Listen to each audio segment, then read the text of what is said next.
सोना चलो अब चलें, काफी रात हो गई है। मम्मी पापा घर पर इंतजार में अभी जग रहे होंगे। गणेश ने अपनी पत्नी सोना से कहा। आज वे दोनों सोना के मायके डिनर पर आए हैं। सोना के भाई गोविंद की शादी पिछले महीने ही हुई है। शादी, मेहमान, फिर भाई भाभी हनीमून पर चले गए। वहां से लौटे तो भाभी नेहा पगफेरे के लिए अपने पीहर चली गई। अभी 2 दिन पहले आई है तो तेज बहादुर जी ने अपनी बेटी दामाद को, जो इसी शहर में रहते हैं, रात के खाने पर बुला लिया। बुलाया तो उन्होंने सोना के सास ससुर को भी था, लेकिन सासू माँ की कमर का दर्द बहुत बढ़ा हुआ था, इसलिए वह लोग नहीं आ सके। सोना शाम को 4 बजे ही आ गई थी। गणेश ऑफिस से सीधा इधर ही आ गया। सोना गणेश से इठलाते हुए बोली, सुनिए, आज मैं यही भाभी के साथ रुक जाती हूँ। कल शाम को ऑफिस से लौटते समय आप मुझको यहाँ से ले लीजिएगा। सोना, तुम्हें तो पता ही है कि माँ की कमर का दर्द कितना बढ़ा हुआ है। उनसे बिल्कुल खड़े भी नहीं हुआ जा रहा। आज चली चलो, फिर जब वह ठीक हो जाएंगी तब एक दिन क्या, तुम आकर 4-5 दिन रुक लेना भाभी के साथ। गणेश धीरे से बोल, नहीं, मैं तो आज ही रुकूंगी। भाभी के साथ तो बिल्कुल रही ही नहीं हूँ। आप मैनेज कर लीजिएगा ना प्लीज। सोना गणेश से मनुहार करते हुए बोली। गणेश बेचारा कुछ नहीं बोल पाया और अकेले ही घर चला गया। नेहा ने किचन में जाते समय दोनों का वार्तालाप सुन लिया था। नेहा को सोना का यह बचपना अच्छा नहीं लगा। सोना गोविंद से छोटी है, लेकिन अच्छा घर और वर मिल जाने से तेज बहादुर जी और रमेश जी सोना की शादी गणेश से अभी 10 महीने पहले ही की है। गणेश की एक बड़ी बहन है जो कि अपने पति के साथ विदेश में सेटल हो गई है। गणेश के माता पिता बहुत ही सीधे और सरल लोग हैं। उन्हीं के गुण गणेश में भी हैं, तभी वह अपनी नव विवाहिता पत्नी को कुछ नहीं कर पाता। सोना क्योंकि छोटी थी, तो माता पिता भाई तीनों की बहुत लाडली थी, इसीलिए उसमें बचपना अभी भी बहुत ज्यादा है। उसका विवाह जरूर हो गया, लेकिन वह पूरी तरह ससुराल में रम नहीं पाई। सासू माँ सरल स्वभाव की है, सोचती है अभी नई नई बात है, धीरे धीरे खुद ही बदल जाएगी। लेकिन 10 महीनों में तो अभी सोना में लेश मात्र भी परिवर्तन नहीं आ पाया।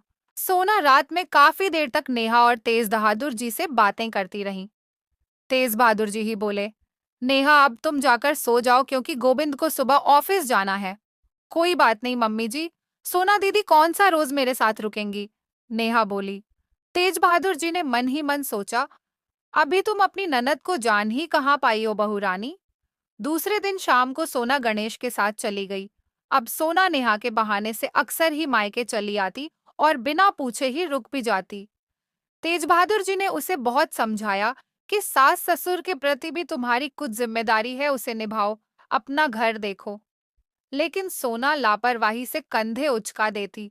अरे मम्मी, आप चिंता मत करो, मेरी सासू माँ और पापा जी दोनों ही बहुत एक्टिव और स्मार्ट हैं। लेकिन समधन जी तो कमर दर्द से परेशान रहती है। तेज बहादुर जी चिंतित होते, पर अंकिता को कुछ भी समझ में नहीं आता। इधर अब नेहा को गणेश पर तरस आने लगा था। नेहा का पीहर में संयुक्त परिवार है, चाचा का परिवार, और वह लोग साथ मिलजुल कर रहते हैं, इसलिए नेहा भी एक जिम्मेदार बहू का फर्ज निभा रही है। उसे सोना का आना बुरा नहीं लगता है, बस उसे यह चिंता लगती है कि आखिर गणेश और सोना भी तो नवविवाहित दंपत्ति हैं। गणेश का भी तो मन करता होगा कि उसकी पत्नी हर पल उसके साथ रहे, उसका ध्यान रखें और उसके माता पिता को देखें। नेहा ने सोना को राह पर लाने की ठानी। इसके लिए उसे अपनी सासू माँ यानी धनवंता जी का साथ चाहिए था। उसने धनवंता जी से बात की। अंधा क्या चाहे, दो आंखें। धनवंता जी खुद ही बहुत परेशान थी और अपने सीधे सरल समधी और समधन के समक्ष शर्मिंदगी महसूस करती थी। नेहा का पीहर भी पास के ही कस्बे में था। अब जब भी सोना फोन करती कि वह आ रही है तो नेहा अपने मायके चली जाती। सोना माँ को अकेले काम करते देखती तो कहती कि माँ, आप अकेले काम क्यों कर रही हो, भाभी को पीहर क्यों जाने देती हो। सोना जब कभी फोन पर हाल लेती तो धनवंता जी झूठा नाटक करती कि बहू तो बिल्कुल ध्यान ही नहीं देती है। मेरे घुटने के दर्द को भी अनदेखा करके जब देखो तब अपनी पीहर जाकर बैठ जाती है, और इससे गोविंद को भी कितनी दिक्कत होती है। सोना को बहुत दुख होता। उसने गणेश से नेहा की शिकायत की तो गणेश धीरे से बोला कि इसमें क्या किया जा सकता है। तुम खुद भी अपने अंदर झांक कर देखो।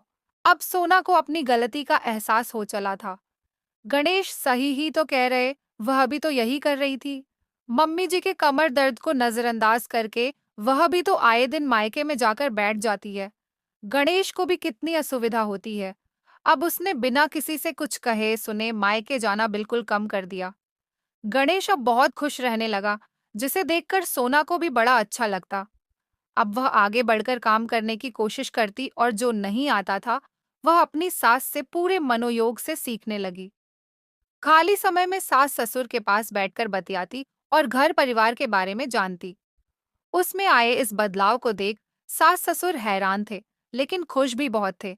इधर नेहा और धनवंता जी अपने नाटक की सफलता पर एक दूसरे को बधाई देते ना थकती। धनवंता जी नेहा को गले लगाकर बोली, बहू तुमने मेरी नादान बिटिया की गृहस्थी बसा दी। रक्षाबंधन का त्योहार आया तो नेहा ने स्वयं फोन करके सोना को घर बुलाया और कुछ दिन रुकने के लिए मनोहार भी किया। सोना गणेश के साथ आई, राखी बांधी, सब लोग कुछ देर हंसी खुशी बैठे, बातें करते रहे। फिर सोना बोली, अब मैं चलती हूँ, मम्मी पापा इंतजार कर रहे होंगे। अरे आज रुक जा, कल गोविंद तुझे छोड़ आएगा, धनवंता जी बोली। नेहा ने भी हाँ में हाँ मिलाई, लेकिन सोना नहीं मानी, बोली, माँ अब मैं सब समझ गई, वही मेरा घर है। धनवंता जी की आंखों में हर्ष के आंसू आ गए और उन्होंने अपनी समझदार बिटिया को खुशी खुशी विदा कर दिया। तो दोस्तों, ये कहानी आपको कैसी लगी कमेंट में जरूर बताना और वीडियो को एक लाइक करके चैनल को सब्सक्राइब कर लीजिए। धन्यवाद।